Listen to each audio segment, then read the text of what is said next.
Hi, folks. Welcome back to the official Catchup, lockdown edition, as always. I am joined today by, firstly, Shaun Spedden. How you doing, Shaun? Good, aye, good. Keeping myself busy. Been back at work. I did my first coaching badges the other day as well, and then same as everybody else, I'm trying to keep the fitness thing going. Very nice. Well, I'm trying to fail in that regard, to be fair. And I'm also joined by co-winning finest, Mr. Ben Grant. How are you? Lennon's finest. That's our first I've been referred to as that, I think. But yeah, I'm doing good, Mozza. Try to do the fitness thing a bit, like Sean's saying. But I had to go and buy like a Nintendo Ring Fit because I'm really shit at fitness otherwise. So I really need to buy computer games or I won't do it. So that was the logic there. So I'm going to do that soon. Actually, when I finish this, I'm going to do some fitness. I mean, the closest I've got is thinking about bringing the golf clubs back out the shed that they've been in for 3 years, but, we'll see if that happens or not. That would be nice, to be fair. I haven't played golf in probably about 5 or 6 because I dislocated my shoulder, but I wouldn't mind getting back out in the golf course if that's allowed after the old phase approach that's coming into Aye. play. Touch wood, I'm touch gonna, wood. We'll no doubt touch on the phases later on because that's what we're kind of using to see when football comes back. I just realised I didn't say it's Derek here as well. So thanks for joining us, folks. Should probably tell you who it is that starts off the podcast. And yeah, we don't have as much to speak about this weekend. It might not surprise you, given that everything blew up a few weeks ago and it's kind of calmed down slightly, maybe for the best since then. But I say that, there's still scandal. There's always scandal. Before we get right into it, though, we shout out to our sponsors at the Soccer Shop Direct, at the Soccer Shop D on Twitter, just so I get that right.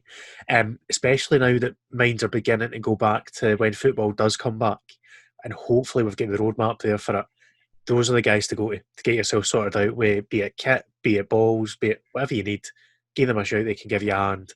And they're also about to announce Kelty's new kit. So it's worth keeping an eye on them just for a few kit reveals coming up as well. Just for nosiness rather than anything else. I love this time of year to see the new kits and see what's coming.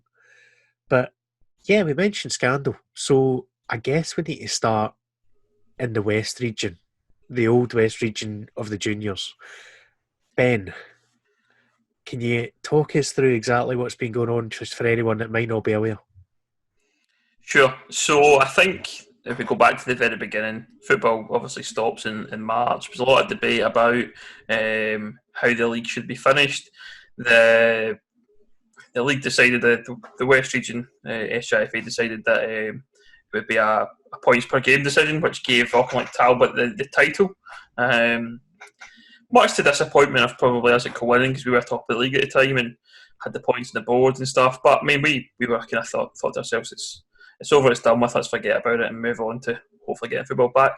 However, it came to light in the press last week that there has been allegations of some sort of corruption within the West Region Committee and how the decision that came about of the points per game, because apparently the suggestion was that they were going to go to a null and void like the other leagues, but all of a sudden there's a suggestion that the person who's on the committee from Auckland Talbot, Colin Chisholm, had potentially influenced the decision of the committee to then go to the points per game.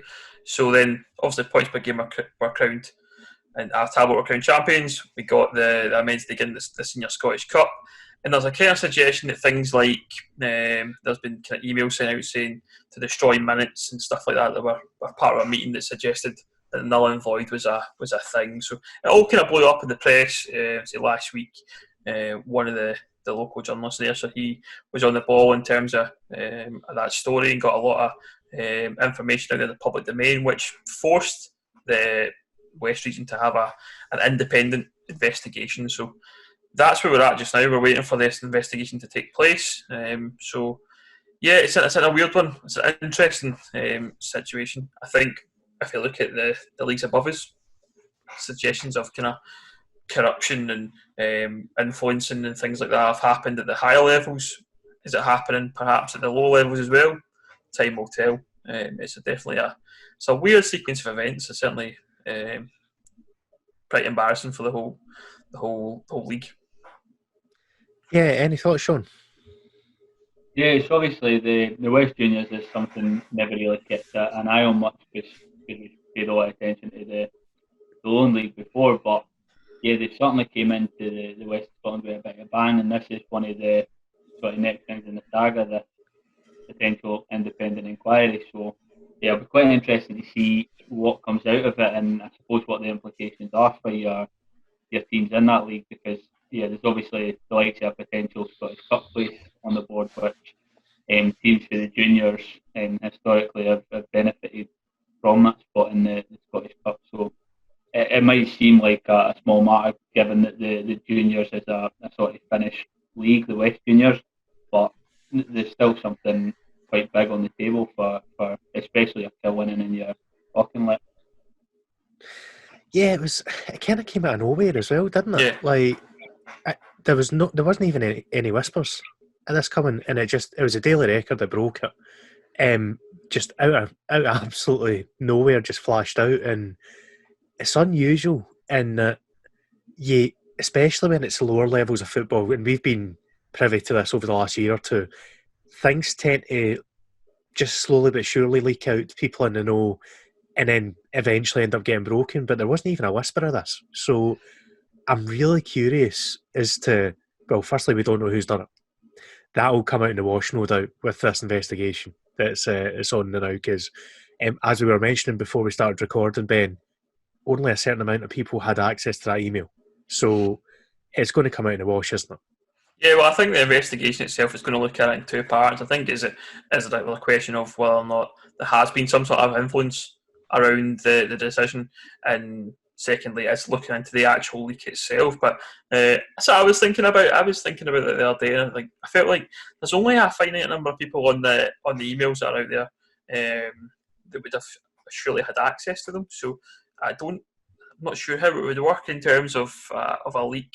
Beyond the top table, if you like. I mean, I think there's only a cast of 12 on the email chain or something. I think somehow John Fife, one of the members, had like 3 emails, but there's only I think about 12 folk in total if you include him. So I don't really know what will come out, but certainly the investigation is going to look into how it leaked. So that will be interesting to see how that happens. I think the thing was that the emails themselves were actually sent, I think, anonymously to the paper by post. I don't think they were like sent digitally. So there's not going to be any sort of digital footprint around kind of who's been forwarding emails or taking screenshots or anything like that. If it's going to be that sophisticated an inquiry, I'm not sure that there would be, but certainly it'll be difficult really to trace that back. I would have thought it's certainly a weird one, but it's just really disappointing. And again, I think touching on what Shaun said about it's the end.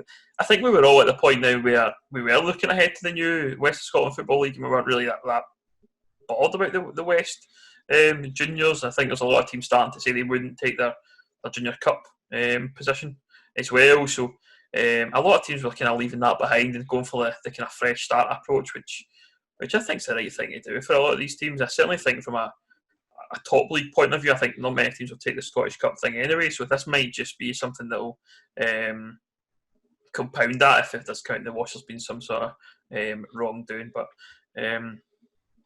disappointing. Very sad to see that it's playing all this, because the one thing I always think about with the mainstream media is that you never see good stories in the media about the kind of lower leagues of Scottish football. It's always things like this that they come out, or I guess the big one was obviously Talbot getting handed the league in the first place. I mean, that made Sky Sports News and stuff like that. That never happens, and it's only because it's a bit controversial and a bit of a surprise. It's the same. I follow a lot of ice hockey, and ice hockey is a great sport in the UK, but you only ever hear about it when somebody batters somebody in hospital or something like that. You never hear about a good story about a team going on and playing really doing well in Europe or something like that, or signing a big player from America. So I find it's that kind of same kind of thing. You never hear any good news stories about the kind of lower leagues of Scottish football. It's always these kind of controversial, potentially sour stories, which is a bit sad, because it'd be good to talk about a game in a positive light. I think we don't really see that very often happening. So it's a strange time, but hopefully they get the whole thing done. I was reading today the suggestions that we might take up until July to actually get it done. So it's a few months away, or a couple of months now anyway. So we'll see what happens. But at the end of the day, I don't think it really matters now. I think that, as we said, the West Region is done. Look ahead to the real season.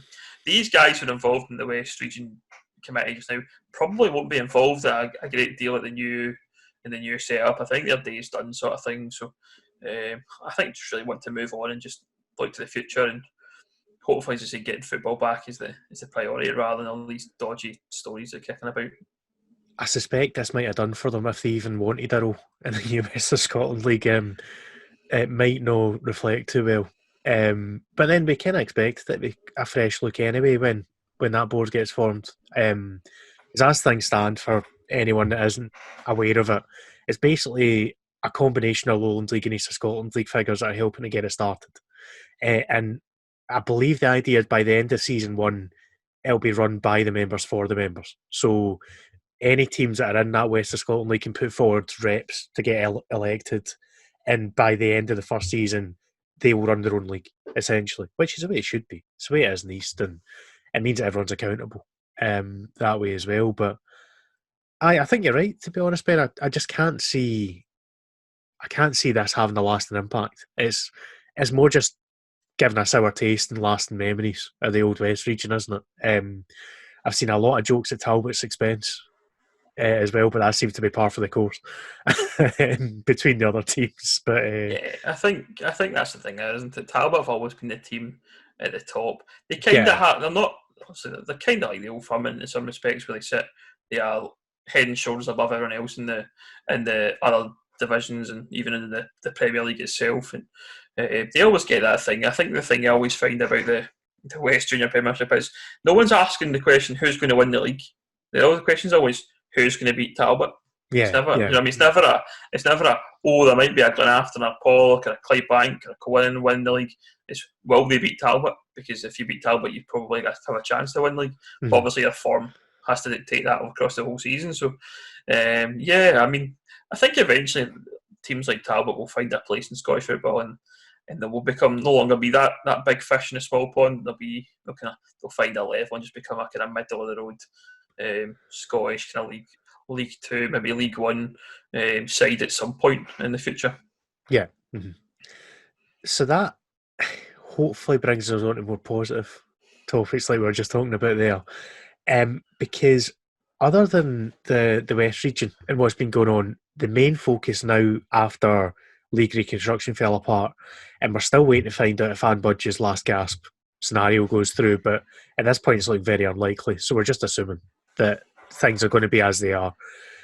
We're now looking at when football comes back, and this week we've seen the roadmap come out from the Scottish Government finally that does talk about live sporting events, and it looks like phase 3 would be potentially when non-league football could return based on manageable numbers, still social distancing events or that kind of thing. So Ian Maxwell was on STV News this week, and he was quoted as saying that they believe the Scottish Premiership will start as normal in August. Other leagues down the ladder might be a wee bit later, so it could be anything for, say, October onwards, who knows. But are we optimistic here that we are going to get the Lowland side of non-league up and running this year now? Yeah, I think it's going to be a strange one. I think on that front, I've used that word. I'm aware I've used it a few times now, but I think the thing about the kind of lower leagues is I don't think closed doors football works. I think the Scottish senior, the top league, are suggesting perhaps kind of buying closed doors to start with, certainly in August, and potentially getting crowds in. I don't think that works. Certainly at our level, and I'm speaking on my own opinion rather than a co-winning view on that. I think it's just that I don't see how it works. I think there'll be some teams it could work for because you could perhaps do some live streaming. Teams who maybe have the capability to do that, it might work for them. Will it be affordable? Not really sure. But I think a lot of these teams are relying heavily on gate money, hospitality, sponsorship, and those three things are going to be massively affected by by this. I think the smaller businesses out there who have been affected by coronavirus won't be able to put their money in like they normally would to clubs. The hospitality costs obviously much higher than a match ticket, so people have that kind of money to spend on kind of a day out the hospitality at 40, 50 quid, 60 quid a shot. Possibly not. And again, will people even want to come and watch football at lower leagues? That's another question, I think, as well. Will the public perception of going outside and doing something like that and standing in a crowd? I mean, the thing will be is that crowds certainly at our level are lower in some respects, and some teams only maybe have 50, 100, 150 fans. So social distancing could be possible in where a place we've got a bigger crowd. I think Ian Maxwell talked about is it like kind of setting up like hubs, I feel like? Yeah. So like one ground is it's set up in a socially distant kind of manner. Multiple teams will use that as their kind of, rather than having home grounds as such, it's more just going to be more kind of like the kind of World Cup, Euro Championship setup where there's kind of dotted locations around the country that will be the place to play football. So yeah, I don't know about you, Shaun. What do you think? I think one of the biggest risks to the lower leagues, I do realise you're talking less numbers, but if your SPL games end up starting behind closed doors, you run the risk of those fans that want to go and watch some live football going down the leagues and perhaps filling up some of the games lower down, and that's something they've got to, I suppose, protect against. The live streaming that you mentioned, I think that's a possibility. There's a few clubs that are already doing that sort of thing or have done it in the past. Potentially putting a fee beside that is something that some teams could do. But like you say, has everybody got the capability to do that? It's got to be an interesting one to see, and I suppose we've kind of got to see how the numbers go outside of football as far as coronavirus goes before we'll start to, they've pointed out when these phases are, but when they actually come into play, I still think it's a big grey area, to be honest. Love to see it come back, same as everybody, but I don't think starting to allow people to come into the lower leagues and play in the bigger leagues behind closed doors is something that'll work, because your fans are just going to go along to the nearest, lower league game, I think. So I suppose that's the biggest risk for me when I look at it. Yeah, I tend to agree with Shaun there. I mean, I think we'll only see crowds return at our level when there's crowds allowed at higher levels as well, just to manage the risk of that. Because you can't have, say, a group of Rangers fans that think, "Oh, I can't go and see my team this week, so we're playing behind closed doors to Kelly." So instead of that, oh, who's near us? Glens. Let's go to Rutherglen. We'll go to that game, pile in. Suddenly there's no social distance in the West of Scotland. You can't do that. So, and that will happen. It won't happen to as big a degree, I don't think, as some folk expect, because a lot of fans will go and see teams that aren't their own, but there still will be some that will be up for a few cans on a bus or a train, and I'll go regardless. So I don't think that idea they've came up with for the almost the hub grounds would work at our level, to be honest, because I can see it working at SPFL level, say for League Two and League One. But when you get down to our level here, so say Lowland down, there are so many clubs. You're going to have hubs all over the shop. You'd be as well just having your own home grounds. Teams already ground share, so you'd end up having about 10 teams to a ground. I don't think it's feasible for the non-leagues to go that route. I think from what George said to us in the interview we had with him, he sees closed doors coming back first of all for non-league as well. I suspect that'll just be as a test though, because you were saying there, Ben, as well, that it's no feasible long term. It wouldn't surprise me to see it for 3 or 4 weeks, closed doors, and then as soon as they've done that and they've proven it works, they can say, right, let's start opening the gates to a limited crowd. And it might be ticket only at that point. That I say stick 200 spots up, and as soon as they've gone on the website, that's it. There's ways and means of doing it, but I'm choosing to be optimistic because I really want it back, and I think I'm the same as everyone in that respect. But even watching the Bundesliga last couple of weeks, it's not the same without fans. You need fans back in the grounds, don't you? It's not the same game without anyone watching. The Bundesliga there, yeah, I felt it very, very pedestrian and very much like a kind of training match, almost pre-season type thing. But something else that I was thinking about just there about our level, the thing that we will have an issue with, I think, as well, is the fact that a lot of our players are part-time.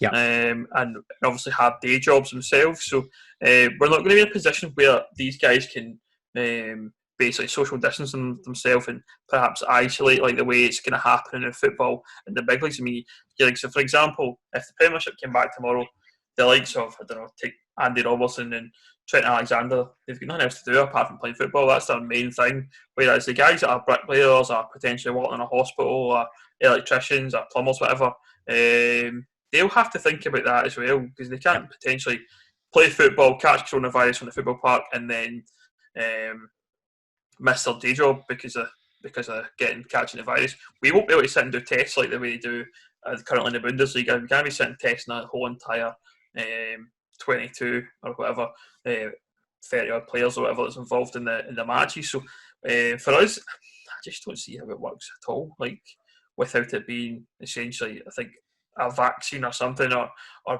concrete proof that it's almost gone. Do you know what I mean? To a point where I think they refer to it as the R rate or something, being very low. I just don't see how it works personally.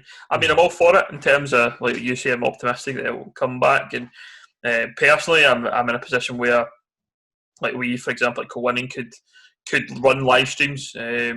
Quite straightforward. We've got the kit there to do that. We've got the infrastructure probably in place as well to run a good solid good product, because that's the other thing I think as well. I mean, it's all well and good filming a game perhaps on your mobile phone, but folk are not going to pay £10-12 to sit in the living room and watch a game if it's filmed on your iPhone. Do you know what I mean? I mean, the quality of iPhone cameras are good, but from a live streaming point of view, it's just not going to be there. You really have to invest in the infrastructure in terms of cameras and kind of maybe internet connections and stuff like that to make sure it's stable and stuff. So as I say, we at Co-Winning would be ready to do it. I say I would be ready to go in and do it, because I've got all the gear in the house ready to go, and I'm desperate to commentate on football. So we're all up for that, but I don't know how it works.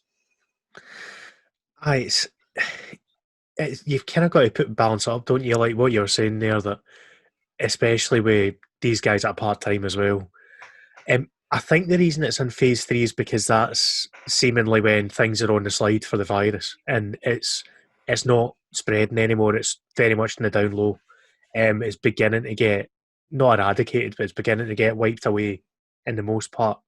So I think that's why they've put it in phase 3, because there's only one phase after that that basically says, well, it's still there, but it's under control. We're still a long way for that, for what everyone's saying. But we'll just need to wait and see how they play it out, because I honestly don't see full Premiership crowds coming back this coming season, the whole time, unless there's a vaccine. So I think it's almost going to be easier for us to restart at our level when we get to a point of it being under control to a point. But for the big clubs, it's going to be massive for them as well. And they're kind of hostages to this new Sky TV deal that they need to play the games. They're probably going to get, I think the figure quoted was a £10 million penalty for not playing the rest of the season. And when that comes straight at the prize money of the clubs in the SPFL. So they're kind of getting forced to consider closed doors games at this point. Yeah. And that's what telly money's done to football. It's decisions are getting made at that level by money, not by people. At least at our level, we can make decisions based on the well-being of people and kind of considering the crowds and those involved, rather than being forced into coming back too soon, if that makes sense. Yeah, absolutely. I think the closed door thing, it was a huge letdown when they did that in the Bundesliga. There was a lot of hype, and then it was a bit boring to watch. So they're not the most exciting games out there. I think if they can do it in a safe way at our level, and they do it behind closed doors, from a competitive standpoint, to get games played, so that from a player fitness standpoint, and just from a standpoint that January rolls around and we can start playing football a bit more like normal, that we're not trying to cram a full season into 7 or 8 months.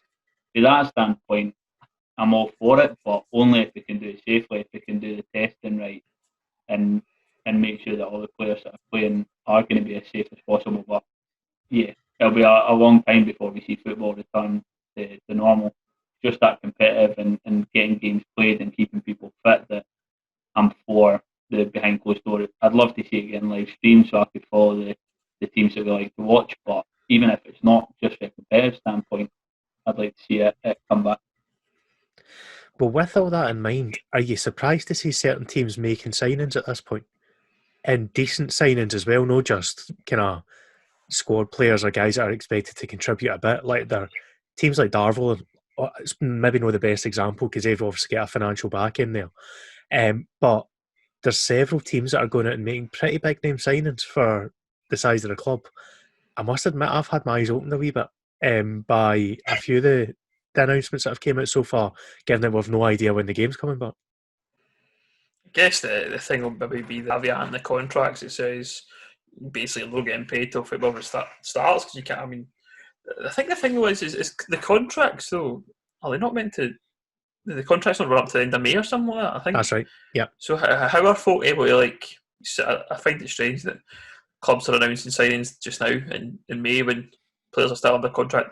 In theory, at their old club, but it's a wee bit It's the weird. old Bosman rule. You can do it any time from January onwards, so you can announce it even if they've not technically signed yet. So right, okay, so it's a pre-contract type thing or something. Exactly. Yeah. Right, fair dues. Yeah. I mean, it's interesting. I think the going back to the money thing. Without all the kind of income streams that the clubs have just now, they won't be able to pay for these big players, and I think maybe they're going to have to cut their cloth. Maybe bring in some youth players that maybe wouldn't have got a chance otherwise. I was kind of talking, I've mentioned ice hockey already, but we're kind of discussing that as fans and ice hockey that potentially we'll be seeing next season in ice hockey that will have kind of made up of a lot of kind of semi-pro guys within the league. And normally just now the British ice hockey league is made up of a lot of guys from Canada and America who come over here basically for a year to really just test out the kind of visit the country really. A lot of them like to come play golf and stuff like that and go to uni, going to Glasgow Uni or Strathclyde, and certainly for my team. But I think potentially that will happen in football as well. We'll maybe see kind of more kind of clubs going with the youth, kind of cheaper option players, maybe just for that season, just to really get a bit of stability. I think that would make a lot of sense. I think if you look at like the West region, for example, a lot of clubs will have a maybe under 21 side where the 21s, the folk who are over 21 now will no longer be playing in the new 20s development league, because I think the 20s development league's taking shape really nicely. Yeah. And there'll be players in that kind of category of kind of over 20, 21 who have finished playing 21s football, maybe not have anywhere to go. So they might be able to make a step up to junior teams to fill those kind of voids that maybe it'll be cheaper players. Obviously not as wouldn't expect as good as some of the names you'll maybe see in the league, but I think that would be wise from a kind of like a financial point of view for a lot of clubs to maybe just kind of all kind of go with that kind of idea and bring in some guys and maybe blood in some players who might be able to make a career in junior football afterwards as well, which would be nice to see. Yeah, I think definitely the positive could be that a lot of boys will get a chance, like you're saying, just purely because of financial makeup. And it is like this new Lowlands Development League. I know it's not a new league, but technically it's going to feel like a new league next season because there's so many West of Scotland teams have put their name in the hat and gone, let's do it. It's going to be a cracking setup, regardless, when we get started, because it's needed a wee bit of diversity forever. That league is very kind of East-centric as it stands. So there's going to be some cracking matchups in there as well. I'm really looking forward to getting to a couple of under-20s games. And Shaun, you're a guy who's seen a lot of that league. The quality was already getting better, so you're looking forward to that as well. Absolutely. One of the good things about the under-20s league is you'll play a lot of teams that are out with the teams that the seniors will play against, so you get to go and see a lot of different things. That's one of my favourite things about it. And yeah, with the introduction of a lot of these new teams, it gives us more places to visit, and they're exciting games. It's a different kind of football when you go and watch the under-20s. There's a lot more energy, a lot more running around, and a lot of the time there's a lot more goals as well. But just as competitive, it's going to your senior games. So, and there's a lot of good football players. You'll see. Obviously, it was a lot of Kelty ones that I went to see, and I've seen the players go on, and you've seen Chingy go down to Gallo. We've seen a few boys go off to St Andrews and Dundonald, so it's good to kind of follow their careers from that point. So yeah, there's definitely some good players in that league. One of the biggest things, so that'll be interesting to see, is I understand what you're saying, that they're going to go with the cheaper option, you guys, for your under 20s. These older boys are still going to be available. Yep. And just because perhaps the demand goes down a little bit, are they going to take the pay cut, or some of them going to decide to take a step away from football because they're still going to be capable of playing football, and the teams, higher up, they're going to be in the same position as us, where they're going for the cheaper option. So will we perhaps see some of them make the step up as a result, because they won't necessarily have to pay them as much as they would have played some of the guys that were playing at their level. It'll be interesting to see what happens with those guys as well, I suppose. From a very cynical point of view, you might get rid of the guys just looking for the last payday. So you're going to be left with old professionals that are still hungry to play, and it's not about the money for them, it's about the games. Yeah. I actually think that might be a good thing, especially for non-league, because you don't want any passengers. You've not got the biggest squads in the world. You can't really afford guys just there to take a wee bit of cash every so often. So I don't know if that's what you think as well, Ben. I see that being probably a decent thing. Yeah, I definitely think so. I think you'll get guys, maybe you say they'll sign from kind of higher up and maybe don't have the fitness and stuff like that, and they come in and they're getting paid. They're brought in as kind of like star players, if you like, using a wee Football Manager reference to Mozza, star player, comes in as a star player, and basically gets paid top whack and doesn't contribute enough to the team. Because really, if you're paying guys a chunk of a wage, they really have to be doing it week in, week out. I mean, I can take our example, probably a guy like Carlo Monte, for example. He's excellent because he comes in and he literally is the main focal point of our team, and he does scores a lot of goals, takes a lot of chances. He's a good leader. Whereas you'll have other guys, perhaps like Ryan Stevenson, for example, Troon, who came in, kind of dropped down the leagues pretty fast. Played at Troon, and I mean Ryan Stevenson, if he's on his day, he's unplayable. But there'd be a lot of games where that game would totally pass him by, and he's picking up probably a good healthy wage, where basically you find that he probably wouldn't happen to him in this league. He's quite a bad example because he did go back up to play. I think it was at Stranraer. I think it was. Yeah. But guys like that, you know what I mean. There's definitely a need for experience and things like that when guys like you say like Carlo, but you can't have these passenger guys that you're referring to that are a wee bit older, unfitter, and probably kind of lets the game pass them by unless they are up for it. I think just going back, Shaun, to the under 20s, you've seen a lot of that. It's a Friday night league, isn't it? It's a kind of is that the whole every team plays a Friday night? Is that the thing? Yeah, you get all your Friday night games, but they play in a fair number of cup competitions as well. So right. You'll find teams playing on a Monday or a Wednesday night as well. So it definitely fills it up, and you can still get a decent crowd at them. I've seen numbers of 60, 70 people turning up on a Friday night to watch, especially the local under 20s games. But no, it definitely helps fill your week if you're just looking to get your football fit. I think the thing I like about it as well as the 20s league is that it now allows us to have, for example, a guy who's maybe coming back from injury can go back and maybe get match fit by playing some matches with the 20s rather than, because just now in the West junior situations there's nowhere for them to play unless they play a friendly. Do you know what I mean? So I think the rule is it's 6 games you have to play if you're an overage player.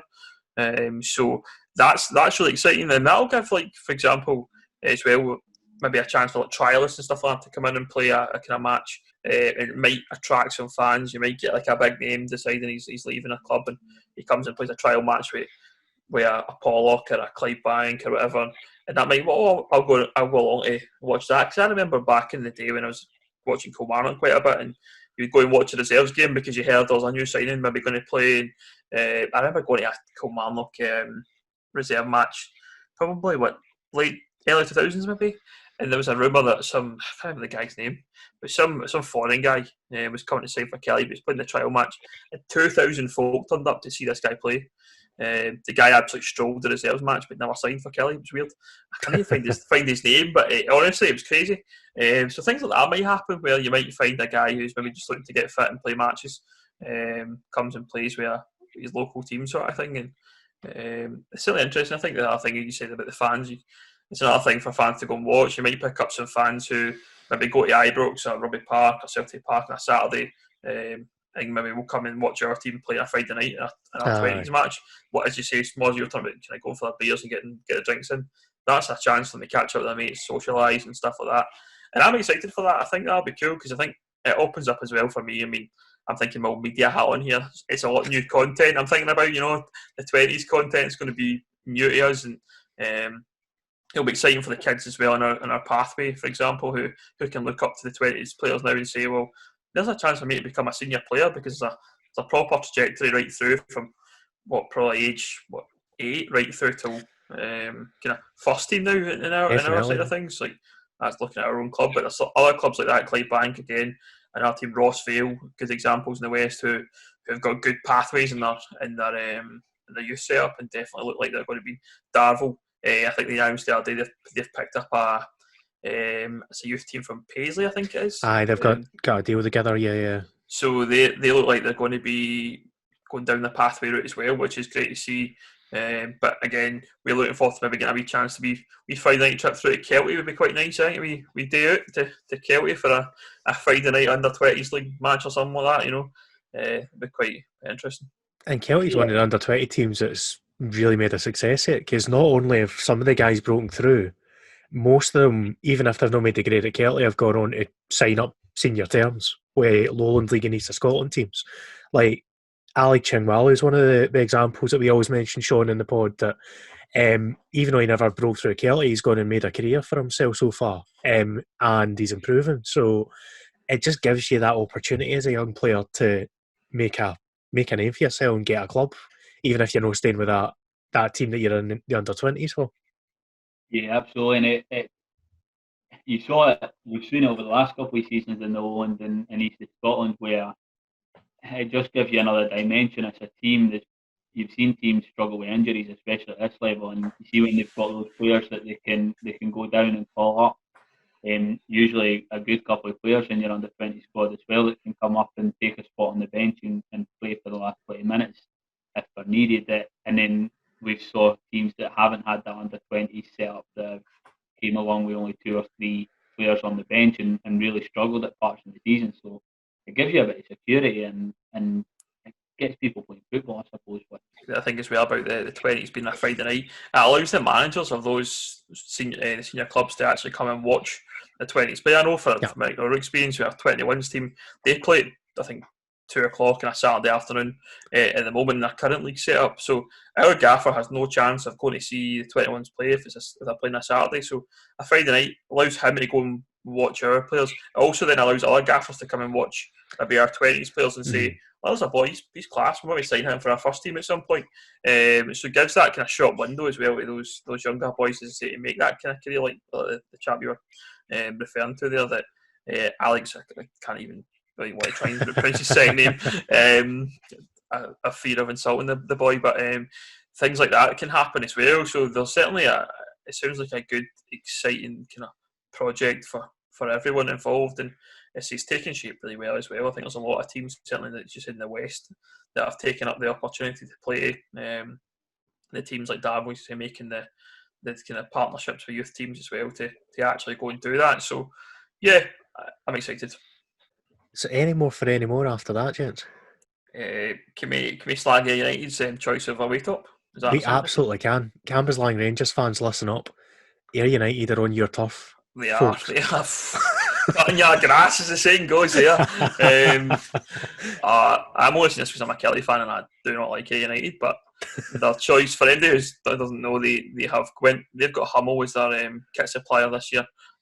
Like Kilmarnock, and obviously like last season Rangers, because obviously Rangers now got that, was it Castoria or something? The big multi-million-pound premium luxury sports band, whatever they're calling it. £170 for a hoodie, Castoria. Aye. Andy Murray, I think, plays in them, doesn't he? He's like, he does, yeah. And apparently Mike Ashley owns a bit of it, which is quite ironic. But Aye, United and the red, white, and blue away tops. It's a strange decision. I thought from them chasing the blue pound, as the saying goes, in it. It's like chasing the blue pound. Well, when inertia, I guess. That's good. But aye, we're seeing a lot of clubs doing this. Obviously, kind of looking down at our levels as well, you've had St Anthony's, St Roch's, these kind of clubs of Campbell's Lang Rangers, we've already mentioned, Harrow as well. If the money's there to be chased, fire in, but I think it's different with United because that's a team that really should have their own identity. They want to be a Premiership club. They were really pushing for it last season for a while. Do you really just want to be paying homage to Rangers with your away kit? Aye, it's weird. The thing about St Roch's, Cambuside Rangers, St Anthony's, they make it pretty clear who they are and what they're about, which is fine. Exactly. Like, I'm absolutely fine with that if that's how they stand and that's where they want to be. But United, as you say, should have their own identity, their own. I mean, most teams these days have their own away colour. You'd say in it, and blue, red, and white is definitely not a United away kit colour that I'm aware of. So, it's weird. I didn't realise as well they were Hummel as well as Kilmarnock, which made me a bit sad. I thought we were going for the old Hummel ourselves, but it's. I must admit, when Air United launch their kits, it's not really the kit supplier that takes my eye. If anyone knows how they promote their new kits, just putting that out there as well. maybe a plan for some other teams. Maybe might copy the old United route. But what do you think, Shaun? Maybe a Kelly shirt unveiling with the United model. Who knows what will happen on Friday? Who knows? Talk to our guys at the Soccer Shop D and see what they say, and maybe get some stunning models in there. I talked with Tam Riley. I don't know if that will go down as well. But He's another co-winning's finest, Tam Riley. That's for sure. But I don't think there's much more other than that, to be honest. I've actually forgot about Airs Away kit, so cheers for that. It's shocking, isn't it? I guess, obviously, at this point, we're kind of hostages to whatever comes along, and there's no much yet now in terms of football news. Fingers crossed it will start picking up, but don't expect to hear from us every week if this is going to be the case, folks. It probably will go fortnightly, because we don't want to just sit here and just speak nothingness for half an hour every week, ultimately. But we'll keep going with the interviews, the content we can get out there as well. If you guys want to hear anything from us, please do let us know. It's a good time to bring in plugs, I guess. So if I start off with, on Twitter, you'll find us at Official Catchup. You'll also find us on Facebook at Lowland League Catchup. I believe it still is. And Shaun, do you want to fill in the Instagram and all that for us? Yeah, on Facebook, we're still down there as the Lowland League Catchup, and on Instagram, it's official.catchup. Somebody already had official catchup, believe it or not. So it's official.catchup. And for myself, it's Shaun Spenn89 on Twitter. Right, what about yourself, Ben? Just probably catch me on Twitter as well. It's at Mr. Ben Grant on Twitter. I see you were picking up a few followers from the old Lowland League fan group, which has been nice to see. So welcome in. There's a wee Moza saying again there. Wee Moza back, call back, So it's been cool. Interacting with a lot of folk as well, which is nice to see. And people have been pretty positive about my involvement so far, which is nice to see, rather than getting dog abuse, which is usually what I get in Twitter anyway. So and then obviously check out Co-winning's page. I'm doing all that stuff around that now. At State of the Buses on Twitter, on Facebook it's Quinn Rangers. So check us out and see what we're up to. As Ben says, please do feel free to go and follow him and give him abuse, because that's what he's used to. I find it weird, man. Doesn't happen. You'll find me at Moza Plays on Twitter, and through there you'll find everything from my live Twitch streams to anyone else. Shout out to the Stirling fan on Pine Bovril who made it sound like the worst thing in the world that he somehow stumbled upon one of my live streams one night, so I appreciate that, mate. And I've also now had the lovely experience of having a Rutherglen man, a Cambus Lang fan, and I think it was a co-winning man, just biting each other's heads off in the chats. That was good as well. And it wasn't me? And it wasn't you. So I'm not in the chat on Saturday morning, so I don't know what happened. No, it was midweek, and put it this way, the boy for Rutherglen wasn't happy. The other West of Scotland boys were in apparently. But so thanks very much for listening again, folks. Be in touch, stay home, stay safe and all that jazz. And we will see you all very soon. Catch you later on.